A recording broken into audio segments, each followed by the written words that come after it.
Hello. So it's Monday, which means it's time to talk about Camp Widow again. First of all, if you've been on my Facebook this morning, I just want to thank you for the kind comments. Maybe kind isn't even the right word. Thank you for taking the time to comment and for speaking your truth. As a result of some comments that were made to me over the weekend and into this morning about why grief support is necessary. Let me rephrase, I guess, why this particular brand of grief support is necessary, why Soaring Spirits does what we do, and why we think it actually changes people's lives.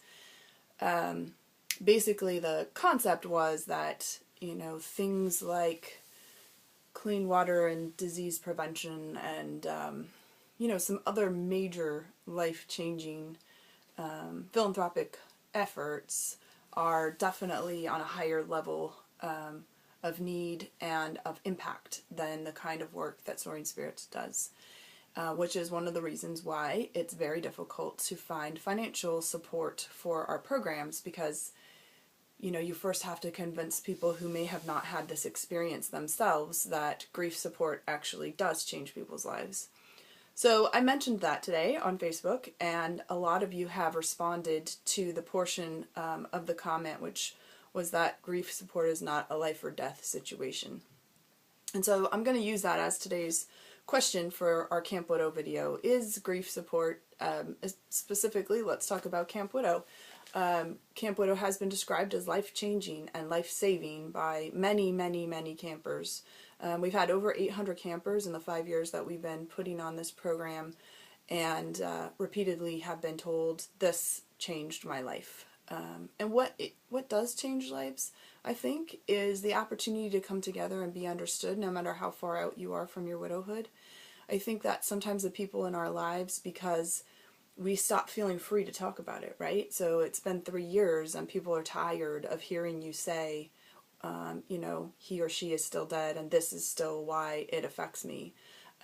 They get tired of something happening in your life and you saying, oh, I wish I could tell, fill in the blank. I wish I could tell my loved one. I wish they were here to see this. I wish that they could support me through fill in the blank. The people in our lives sometimes struggle to understand why 3, 4, 5, 10, 12, 20 years later, we still have feelings around the loss of the person that we thought we were going to spend the rest of our lives with, however long that was. It doesn't even matter if you were married 60 years.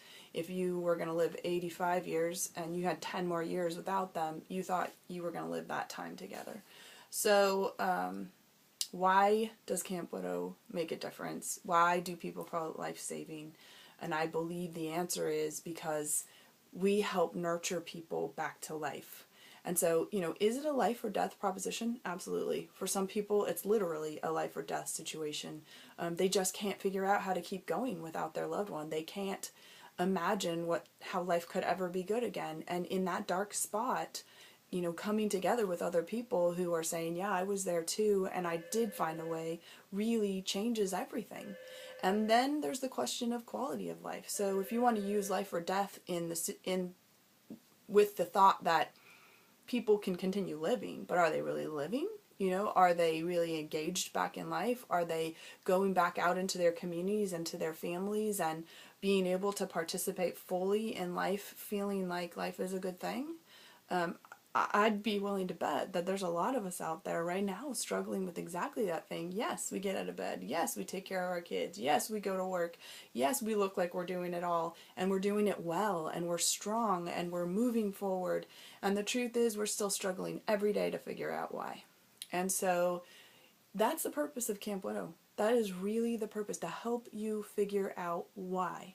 Why keep going? Why keep living? Why keep loving? Why keep going forward when we know at the end of the day, everybody we love is going to die? And that is just the plain truth.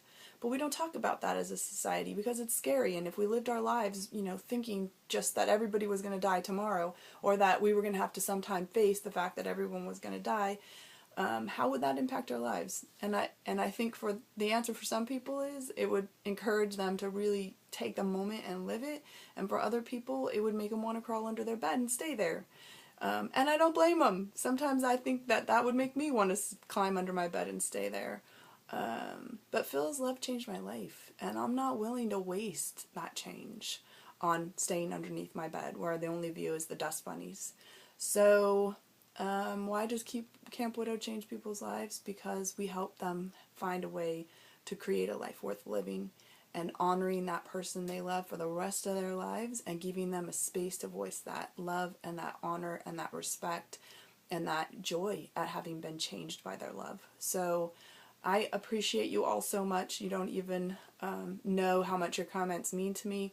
I'm not in any danger of quitting anytime soon, but knowing that Camp Widow does make a difference to you makes me more determined than ever to find a way to continue to fund it and to find a way to spread that kind of hope and encouragement and nurturing to as many widowed people as possible. And considering that there's 900,000 widowed people per year in the US alone, we still have a long way to go. So I thank you so much for your support, and I look forward to hugging you in person at one of our Camp Widow events, either in Myrtle Beach, April 19th to the 21st, or in San Diego, June 28th to the 30th. Thanks so much. Widowed people rock.